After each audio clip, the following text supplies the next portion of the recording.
take his dubs. I go Elias, say get my diamonds full and stuff. What you want from me? Yeah, what you want? What you want from me? Hey, I took a break, but I'm back on my bullshit. I got a scat on her back on them cool. She put up on me, she want me, it ain't cool. She plus 7 and 11 double, come my vision been blurred. Yo, what is going on, all my wonderful but amazing viewers? It's your boy, Real Game is back with another video. And before anything, I would like to start by saying thank you just for all my new and current viewers taking the time of your day to stop by and tune in. So really, helps out the channel, and thank you. Now, without wasting any more time, let's get straight into what the video is about, which is mental PREC. And with using a power that's this complex, there's a lot that we've spoken about throughout the video. So, I'll be showing you guys all the loadouts I have for my single target up to my range loadouts. Also giving a bonus loadout, which is my mid-range, which some people use Psychic Prison and Ambush Pain. So, I'm going to be showing you guys how I incorporate that into my rotation.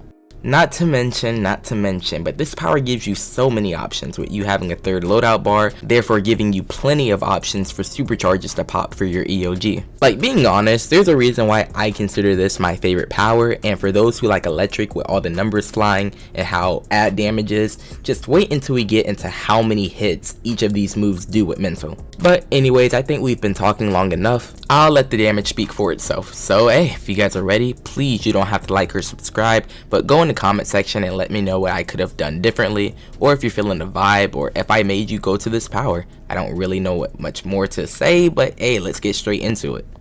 Getting straight into our moveset, here are the moves. We are using Pyrokinesis and Menace, Phase Dodge and Invisibility, finally Whirling Dervish, and Robot Sidekick. Within the invisibility loadout, we are using Mass Levitation and Neo Venom for our supercharge, and we also have Robot Sidekick.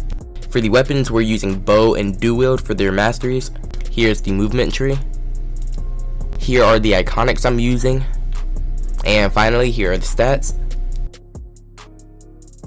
Getting straight into our first single target loadout. Now, something I like about mental is that every move you pop hits hard and it hits for a lot of damage. Now, what makes the loadout shine, I believe, is Pyrokinesis and Mass Levitation. Pyrokinesis as a move has been messed with so many times, and the move went from hitting 3 to 4 times to now hitting 7 to 8 times, which I believe is perfect. But then again, you do have Mass Levitation as well in your loadout that also hits for a nice 5 to 6 times. So just put this into perspective, using 2 heavily dot moves that are being applied at the same time, just imagine all those hits that you're encountering. As you guys are seeing by my damage, I'm averaging some nice 100Ks, which I am being consistent with the rotation.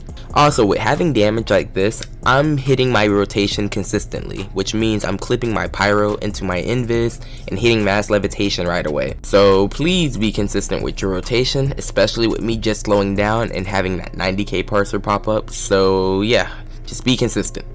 Getting straight into the second rotation, and with this one we are replacing Mass Levitation for Phantom Flame. Now, I'd say this is my go-to loadout whenever it comes to ad clear, or if the boss has a lot of ads and you need to burn through something really quick. Also, not to mention, but Phantom Flames hits for the same number of hits as Pyrokinesis, which basically means you're going to be hitting for a lot of hits overall. So yeah, mental is a flex power. I mean, it just does a lot compared to what other powers can't do. I mean, you're so limited with other powers versus gadgets and mental, where you have another loadout bar, which gives you so many more options for moves.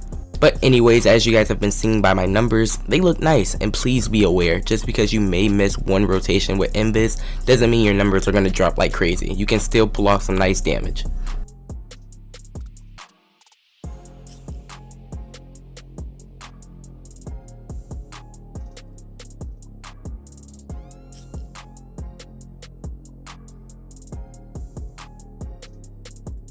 Getting straight into our first range loadout, and with this one I actually switched up Pyrokinesis and put on Telekinetic Push. Also, within our invis loadout we are still using Phantom Flames, so just make sure you clip your push into your invis and pop Phantom Flames right away. Now please don't mind me calling this move the wrong name. I know it's Telekinetic Bolt, not Push, but please understand that Push just sounds cooler. Anyways, when it comes to speaking about what's better, burst moves or dot moves, I personally think it depends on your situation. Which with using burst moves, I think this is your go-to. It just means you're going to be dealing damage right away instead of waiting for some burn or cryo effect to take over. Now vice versa, with using dot moves, that just means you're allowing the damage to actually do the full effect, which means you may pull off more damage over the time, but still, most people are trying to kill ads. So preferably just try and make your loadout match your situation or whatever your playstyle may be. And there are many options as for burst moves like telekinetic bolt or push or even mass terror, so it just depends on what you may want to rock with. Here's what my numbers are looking like, and just imagine for those who are at an even higher CR than myself, imagine what you will be hitting for. On to the next range loadout, and with this one we are now using pyrokinesis again. Also within our invis loadout we are using mass levitation, so all in all we're throwing out a lot of dots, as you may see. Like, please don't get me wrong, something I like about Mental is just the potential it has to throwing out so much damage like it is doing. And many like to compare this power to gadgets, saying it's its little brother, or oh, it can't throw out as much damage as gadgets could, which I don't get it. In my opinion, I still think Mental has a lot more potential than gadgets, but still, you guys aren't worried about what I think. Being honest, you guys are worried about what does more damage, which unfortunately gadgets might side and PREC side does more. Who knows, possibly I should make a video talking about this whole topic at hand. Let me know in the comment section if that would be an interesting video. Not to mention that this power can do so much more with different artifacts. You don't just need your generic 3, which is the strategist, transformation, and grim. You can actually switch it up, trying some Quizlet action or even some sword shard action. It just depends on how creative you are. But as you guys are seeing with my damage, it's pretty high, and hopefully you guys are hitting for some higher numbers.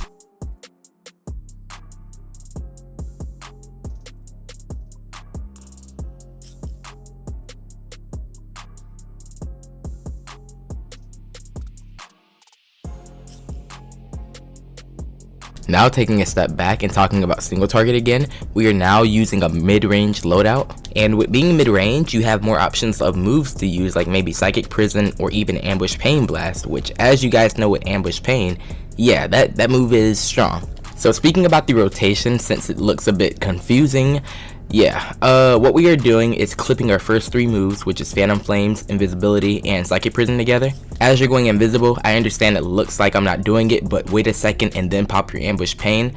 As you're coming out of invisibility, your Psychic Prison is going to be off a cooldown, and please be aware, if it is not off a cooldown, just wait a couple of seconds because it will be your first move that is off a cooldown when you're out of invisibility. But right away, make sure you clip your Psychic Prison and your weapon buff together. Something else to mention is whenever you clip your first 3 moves together, if you do it too quickly, sometimes Psychic Prison won't pop right away, which means whenever you come out of invis, make sure you pop that with your weapon buff. And yeah, Whirling Dervish is another usable move that you could use, or you can pop your Phantom Flames and your weapon buff together if you're not feeling your Psychic Prison. But as you guys are seeing by the numbers are looking nice and the damage just keeps on rising, so hopefully you guys try out the rotation.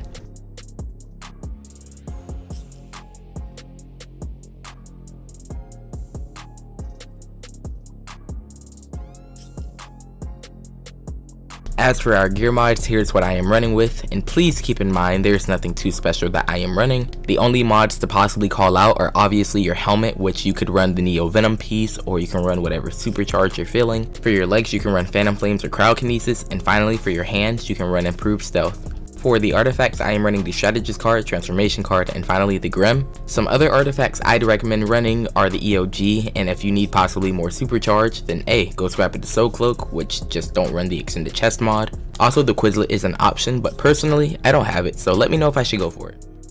And just like that, we are approaching the end of the video. I hope you guys have all enjoyed or actually made it this far throughout the video. As for my final thoughts about Mento, I mean, hey, it's my favorite power throughout the game. I feel it's one of the most complex, and I feel most other powers should be based around this one. Not only to have a 3rd loadout bar, but this power does do a lot of damage. From having not only one but multiple PI interactions, it gives you options, and on top of that, you have all these artifacts coming out like the Clarion, the Quizlet that can just amp up your damage. So personally, I'd find it really hard for somebody to get bored with this power, although there are some cons, which for starters, the power cost is tedious. With more than half of Mento's moves costing 300 power, it gets to you. And for starters, having 160 arts are basically minimum. Now, I'm not saying as a new player you can't rock this power. Not saying you can't rock this power at 120 or 140 arts, but then again, it's optional or ideal for you to have 160 or 200 arts, so you won't be power dumping. But for those main players wondering if they should switch or not, I'd say go on ahead and just wait until I cover the might side. Boy, just wait. Anyways, we are closing in on the video. I'm going to stop talking and let the gameplay play out, so please let me know in the comment section what I forgot to include or what I could have included differently, which, hey, your help is much appreciated. I will see you guys in my next video, and please take care, have a good day, and yeah, catch you guys.